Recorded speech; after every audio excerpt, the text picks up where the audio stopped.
रुचि सुबह सुबह नहाकर अपने कमरे में आई होती है और दो कपड़े लेकर बैठ जाती है। ये देखकर रुचि का पति मयंक कहता है, क्या हुआ रुचि, तुम ऐसे शांत क्यों बैठी हो? नहाकर आई हो, जाओ जल्दी से तैयार हो जाओ। क्या तैयार हूँ मयंक जी, दो कपड़े हैं, रोज रोज यही पहनकर निकल जाती हूँ कमरे से बाहर। पता नहीं मेरे बारे में क्या सोचते होंगे कि नई बहू है और कपड़े वही पुराने। तुम भी ना बिल्कुल पागल हो, कोई कुछ नहीं सोचेगा तुम्हारे बारे में घर में। तुम वैसे भी इतने सुंदर हो कि तुम्हारे कपड़ों पर किसी का ध्यान ही नहीं जाता।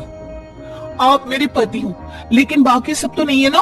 आपको मैं भले ही खूबसूरत दिखूं, लेकिन बाकी सब मुझे मेरे कपड़े से ही जज करते हैं। कसम से बहुत बुरा लगता है मुझे तो, जब मैं दो जोड़ी कपड़ों में ही रोज रोज बाहर उठकर चली जाती हूँ। तुम भी क्या इतनी परेशान हो रही हो? चलो छोड़ो, इतनी सी बात है, बाहर चलते हैं। रुचि और मयंक आपस में बात कर ही रहे होते हैं, तभी वहां रुचि की ननद सोनिया आती है। अरे भाभी, आप अभी तक तैयार क्यों नहीं हुए? आपको पता है ना, आज हमें मंदिर में जाना है। मुझे तो लगा अब तक आप तैयार भी हो गई होंगी। मैं तैयार हो ही रही थी, लेकिन अपना हाल देखकर ना बहुत बुरा लगा। कुछ है ही नहीं पहनने को। तुम खुद बताओ सुनी, एक नई बहू बाहर मंदिर ऐसे ही चली जाएगी क्या सादे से कपड़े में? लोग भी देखेंगे तो पता नहीं क्या बोलेंगे मेरे बारे में। मुझे तो लगा आपको ये सूट बड़ा प्यारा लग रहा है। इसमें क्या खराबी है? आप तो इसमें बहुत सुंदर लगोगी। उस दिन देखा था मैंने, आप इसमें ना बहुत अच्छी लग रही थी, यही पहन लो।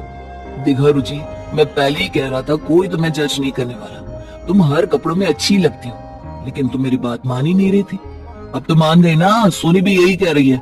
चलो अब इतना ज्यादा मत सोचो, जल्दी से तैयार हो जाओ, वरना तुम ही लेट हो जाओगी और बाद में बोलोगी मैं लेट हो गई। मैं नहीं जा रही कहीं। आप दोनों भाई बहन को तो मेरा दुख दिखता ही नहीं है। अरे नहीं बहू, ऐसे कुछ भी पहन के चली जाए तो लोग तो बातें बनाएंगे ना। आप लोगों को तो फर्क पड़ेगा नहीं। मैं नहीं जा रही आपके साथ, जिसको जाना है खुद चले जाओ। अरे तुम तो गुस्सा हो गई। मैं ये बोल रहा था कि अभी चलो, मैं तुम्हें फिर नए कपड़े दिला दूंगा। जो तुम बोलोगे वो दिलाऊंगा, तब तो कोई परेशानी नहीं होगी ना।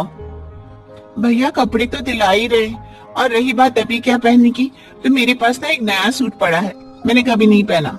शायद वो आपके लिए ही बना था। अभी मैं वो लेकर आती हूँ, आप वो पहन लेना, फिर तो कोई दिक्कत नहीं ना आपको। आप लोग इतना बोल रहे हो तो फिर मुझे क्या परेशानी होगी। ठीक है, मैं चल लेती हूँ, लेकिन याद से आओ मयंक जी, मुझे दिला देना नया सूट। और सुनी, जो तुम मेरे लिए अपना नया वाला सूट लेकर आ रही हो ना, वो मैं तुम्हें वापस नहीं दूंगी, क्योंकि वो नया है ना, तो मैं क्या वापस दूं, मैं ही रख लेती हूँ, ठीक है ना। रुचि ऐसे ही हर जगह कपड़ों के लिए रोती रहती और सबसे कपड़े लेती रहती। ऐसा कई दिनों तक चलता है। कुछ दिनों बाद करवा चौथ का त्योहार आने वाला होता है, तो रुचि अपनी सास के पास जाकर कहती है, माँ जी, मैं ना करवा चौथ का व्रत नहीं रख सकती। क्यों बहू, क्या हुआ? करवा चौथ का व्रत तो हर सुहागन को रखना चाहिए, और तू है कि मना कर रही है?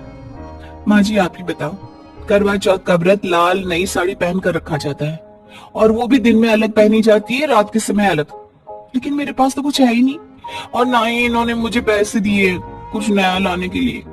अब मैं कहाँ से कपड़े लाऊं, आप बताइए।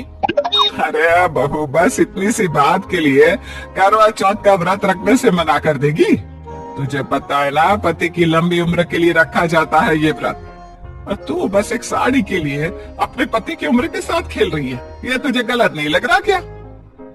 सही कह रही हैं आप माँ जी, लेकिन ये भी तो सही है ना कि लाल साड़ी ही सुहाग का प्रतीक होता है। अब जब मेरे पास वो साड़ी नहीं है तो मैं क्या करूंगी? खैर छोड़ो, जाने दो, आपको मैं ही गलत लगूंगी।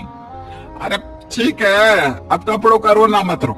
अगर तेरे को लाल साड़ी चाहिए ना तो मैं दिला दूंगी, लेकिन तू मेरे बेटे के लिए करवा चौथ का व्रत जरूर रखेगी, क्योंकि मैं नहीं चाहती कि मेरी बहू और लोगों से अलग जाए। माँ जी एक बात और कहूँ, मतलब अगर आप बुरा न माने तो। अरे बोल दे बहू, जो बोलना है। आपको पता है ना, कुछ दिनों बाद मेरे भाई की शादी है, और मेरे पास शादी में पहनने के लिए कुछ भी नहीं है, और आप दिला ही रही हो तो उस दिन के लिए भी दिला ही देना। मुझे भी अच्छा लगेगा कि मेरी सास ने मुझे इतना सब दिलाया है, और वैसे भी आप मुझे मना तो करोगी नहीं, क्योंकि आप मेरी प्यारी प्यारी प्यारी सास हो। बिल्कुल बहू बिल्कुल, इंसान को कैसे मनाना है ये सब तो कोई तुझसे सीखे, क्योंकि पहले तो तू कपड़े के लिए रो रही थी, और कपड़े मिल गए तो सीधा सर पर चढ़कर अपनी भाई की शादी के लिए कपड़े मांग रही है। तुझे पता है ये सब कितना महंगा आता है, और तू एक में तो मानने वाली है नहीं। माँ जी, अब आप बताओ, महंगे सस्ते के चक्कर को देखकर मैं अपने भाई की शादी में कुछ अच्छा पहनूं ही ना? है? नहीं दिलाना तो साफ मना कर दो, मैं कुछ और देख लूंगी। रुचि अपनी सास को कपड़े दिलाने के लिए मना ही लेती है और बेचारी रुचि की सास को थक हार के अपनी बहू को नए कपड़े दिलाने ही पड़ते हैं। ऐसा कई बार होता है। कुछ दिनों बाद मयंक और रुचि के ससुर जयशंकर दोनों बनियान में घूम रहे होते हैं। ये देखकर रुचि उनसे कहती है, पापा जी, मयंक तो है ही पेशेंट, लेकिन आपको भी शर्म नहीं आ रही है क्या? घर में एक बहू है, जवान बेटी है, और आप हो कि बेशर्म होकर बनियान में घूम रहे हो। थोड़ी तो शर्म रख लो। इसमें शर्म वाली क्या बात है? जब हमारे पास पैसे ही नहीं कपड़े खरीदने के, तो बनियान में घूमना ही पड़ेगा ना।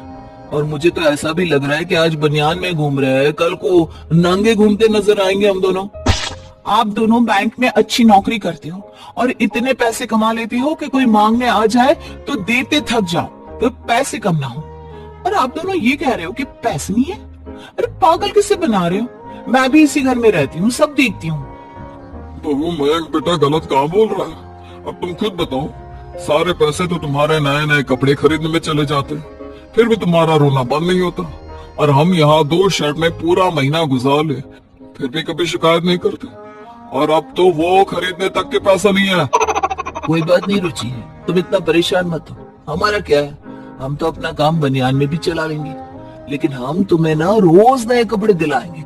बिल्कुल, अब तो कोई परेशानी नहीं है ना तुम्हें? और अगर है तो पहले बता देना, हम बनियान पहनना भी छोड़ देंगे अब। अपने पति और ससुर की बात सुनकर रुचि का मुंह बंद हो जाता है और वो चुपचाप अपने कमरे में चली जाती है। अपने पति और ससुर को ऐसे कई दिनों तक बनियान में घूमते देखकर रुचि को काफी बुरा लगता है। और ऐसे ही कुछ दिनों बाद रुचि सबके पास जाकर कहती है, आप लोग सही कह रहे हो, मुझे बिना बात इतने कपड़े नहीं लेने चाहिए। मैंने सारी अलमारियां भर दी, फिर भी मेरे नए कपड़े लेने का भूत नहीं उतरा। मुझे माफ कर दो, अब आगे से ऐसे कभी नहीं करूंगी।